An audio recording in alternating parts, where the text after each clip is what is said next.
Hi, it's me again with Corel Draw Tips and Tricks. And I made a video yesterday about how to hide an item or hide an object. If we go to Windows Docker's Objects and that's selected, I can press the eyeball and it puts a line through it, meaning it's hidden. But somebody asked me how you could make a shortcut. Well, it's not very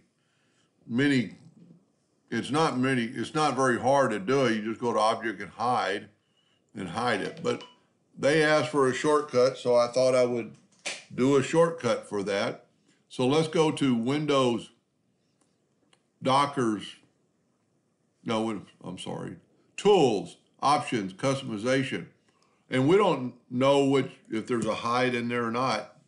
There it is. It shows the eyeball. I just typed in the window, and I'm going to assign in a shortcut U and assign it a U and then say OK. Now, when I want to hide this, I can just hit the letter U. I can hit the letter U. I can hit the letter U, and I can always back up. Now, the good thing about that, you can hide some items. I'm just hitting U. You can go to Object.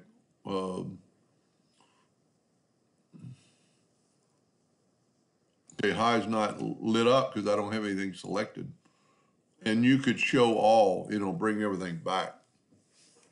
I've never really had to hide something, but if you're sending a file to somebody and you don't want them to be able to see it all, and you want it to be a PFG type file, and you want to be able to use it later. So there's a shortcut. Hope that helped. Thank you for